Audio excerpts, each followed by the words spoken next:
feel marvelous on the Shabbat day. I feel marvelous because I can still feel the Creator. I can still hear his inspiration, and I can still hear him inputting things in my mind. The one thing that I cannot confirm is whether or not I've truly heard his voice or whether I have heard it and did not know it. That is the only thing that I would dare not say.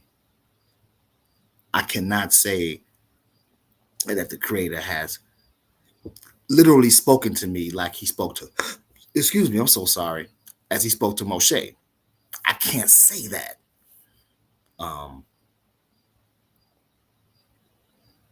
But having said that, I feel marvelous because the barrier, that ceiling, we all have like ceilings that we have to bust through in order to get to the next level. And I'm busting through that next ceiling. I'm busting through that next ceiling. And as you bust through the next ceiling to the next ceiling to the next ceiling, the road gets rougher and tougher, and the attacks come harder and harder.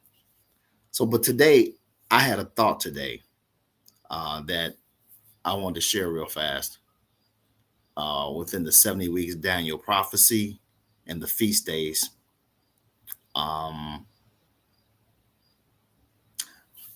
every year during the tribulation, our 7 annual feast days still occur, whether or not we celebrate them or not, whether we keep them or not, whether the world is such and such a flux during that time that we can't celebrate them. Whatever the case in time may be, those divine appointments are still divine appointments. And I sat back and I thought about it. I said, we have 7 annual feast days. There are 7 weeks in Daniel's final week. That's the last 7 years of the 490-year prophecy, 490 77s. Do you see how the 490-year prophecy coincides with the reason why we even went to Babylon in the first place? Because we couldn't keep the Sabbath of the land. We didn't want to, we didn't try to keep the Sabbath of the land. We were supposed to let the land lie and lie and rest and lie still. And then we would account 7 years to come up with 49.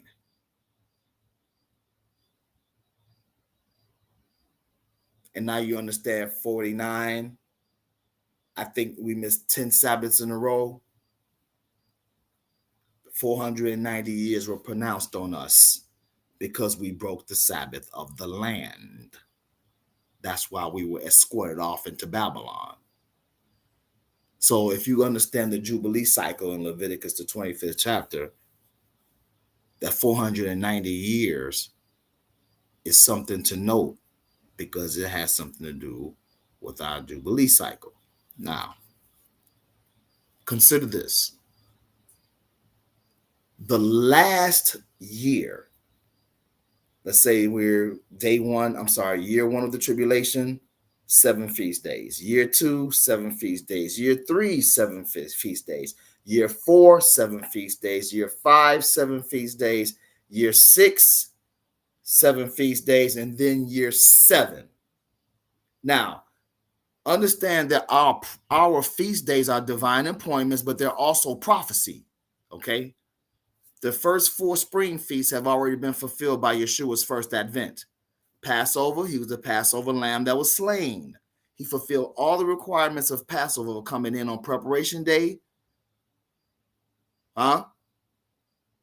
He came in on the 10th day. He was slain. Passover night. He is the Passover lamb. He's the Lamb of Yah, slain from the foundation of the world. I got to go over that. Slain from the foundation of the world. I'm going to go over that. Next feast day, unleavened bread. He's the bread that came down from Yah, the bread without sin, the bread without leaven. Next feast day is the feast of what? First fruits. He's the first fruits of those that slept, that have risen from the dead. And then we have Pentecost, the outpouring of the Spirit of Yah, fulfilled in the day of Acts, in the day of Acts, in the book of Acts, on the day of Pentecost, amongst all the Hebrews, fulfilling prophecy in the book of Joel. So, the first 4 spring feasts have been fulfilled by Yahshua. The next 3 all have to do with the regathering of Israel. Like I said, our feast days are prophecy. Our feast days are prophecy. The next 3 feast days have yet to be fulfilled.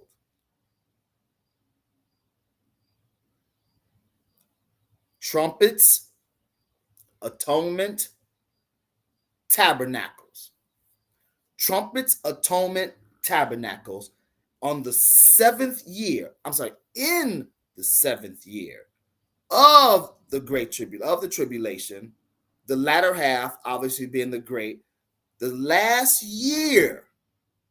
Remember this, keep in mind, family, keep in mind, the 70th week of Daniel represents the last 7 years of this age. The 70th week of Daniel represents the last 7 years of this age. 483 prophetic years have already been fulfilled. We are waiting on the last 7 to be fulfilled before all is done. We are in the middle, somewhere in the 70th week of Daniel, somewhere within the 70th week of Daniel, approaching the time of the anti-Mashiach.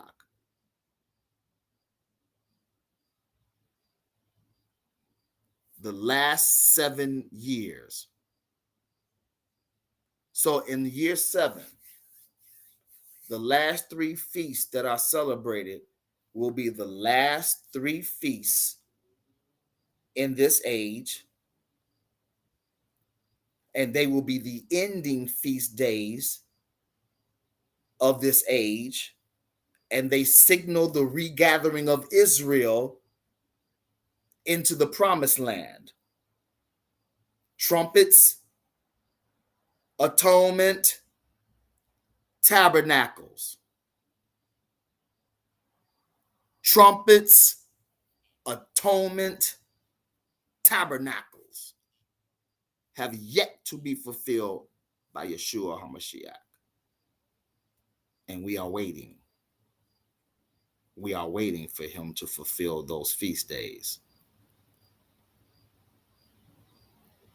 Understand that our beginning feast day in Passover and our ending feast of Tabernacles are both 8-day celebrations. The beginning is 8 days long. The ending is 8 days long, which is the reason why the blood red moons of 2014 and 2015 were significant for many reasons. But the one most important is that on those 2 years in 2014 and 2015, there were blood red moons, Passover 2014, Tabernacles 2014. Then the following year, Passover 2015, blood red moon for 3 nights. Blood red moon for 3 nights, Passover 2015. 3 straight nights of blood red moon in 2015. I was there, I witnessed it, and I saw it. That's Passover 2015, then Tabernacles 2015. Passover, Tabernacles, beginning and the end. So the Feast of Tabernacles, which represents not only Yeshua's birthday, but it represents the coming of the kingdom. Yeshua tabernacled with us. That feast, that 8-day feast, represents the last 7 days. Listen to what I said. The last 7 days of this age. The 8th day of the Feast of Tabernacles will be the first day of the kingdom. The 8th day of the Feast of Tabernacles will be the first day of the kingdom. Remember, in the days of those kings, the kingdom shall be set up. Well, on that 8th day of the Feast of Tabernacles, the kingdom will be given over into the hands of the saints.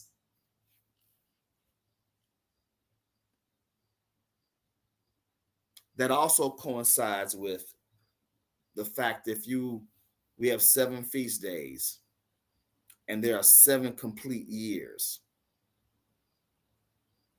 in the 70th week of Daniel. If you multiply the number of feast days by the number of years, you come up with 49. You come up with 49. So 7 years, 7 feast days every year, that's 49. Look at Leviticus 25 again. So now the 49th feast day on the 8th day, the 50th day, the 50th day, the 8th day of the feast, and the 50th year, the 8th day, and I'm sorry I said 50th day, 50th year are equivalent with one another. Because now you have the end of the Jubilee cycle. 7 feast days, 7 years, 49. That feast day at the end, tabernacles, the 8th day will be the first day of the kingdom.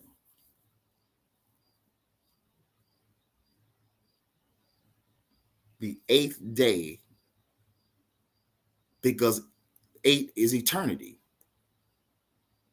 8 is eternity. And on that 8th day, the saints will take over the kingdom. The Jubilee system inside of the 70 weeks of Daniel. Remember, 490 prophetic years.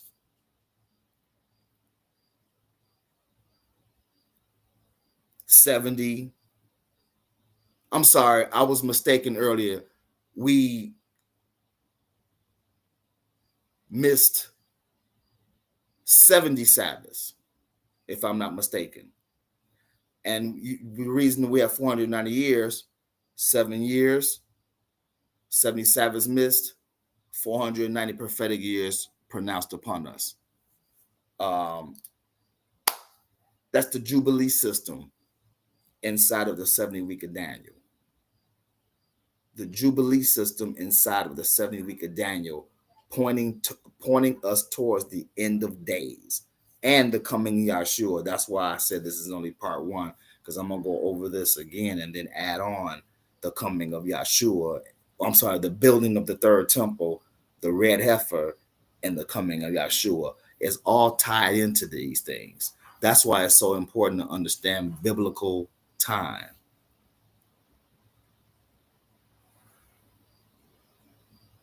$490 prophetic years. Out of those 490 prophetic years, 483 have already passed. We are on the last 7, and it is unclear at this time where we are in those 7 years. But we do understand that we are closer to the coming of the Anti-Mashiach than we are coming into the beginning of it.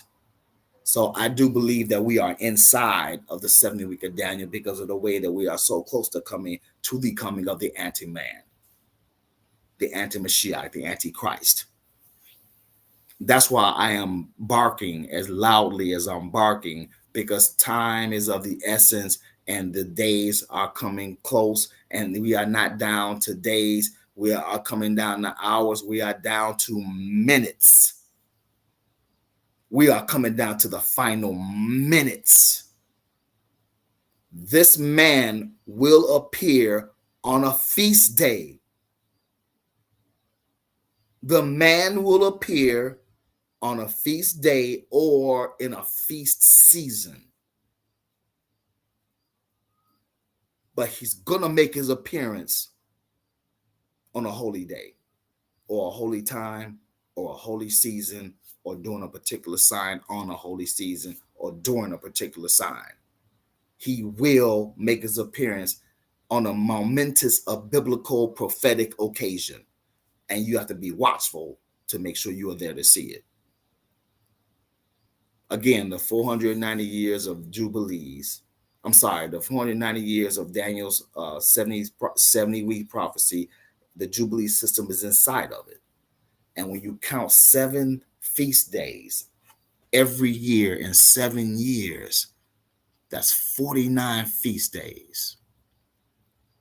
With the very last feast day being 8 days long. And that last day, the 8th day, the eternal day, is your Sabbath of rest, Israel. That's your Sabbath of rest, the 8th day. That's Israel's Sabbath of rest, where the kingdom is set up for you to rest from all your toils and all your troubles and all of the things, all the pain and suffering that we've been through. It's kingdom time. It's kingdom time. Don't you want to go home, Israel? Don't you want to go home? Our way of life is hard. It's not easy. It's not easy. But we ought to serve him with joyfulness of heart through good and through bad. Serve him with joyfulness of heart and let him be the only thing that you serve. Let him be the only thing that you serve. Not yourself, not your children, not your job, not your spouse, just him. Praise Yah, Yakai. Thank you for listening. This was on my heart to give it to you. If anybody has any rebuke, any questions, any corrections, I take all corrections because I'm not always 1000%. I may say something wrong in error. But if this was edifying to you, please leave a comment. If you are enjoying this teaching, please come to the class. I thank you. May Yah bless you and keep you and make his face to shine upon you. Hallelujah, Yakai.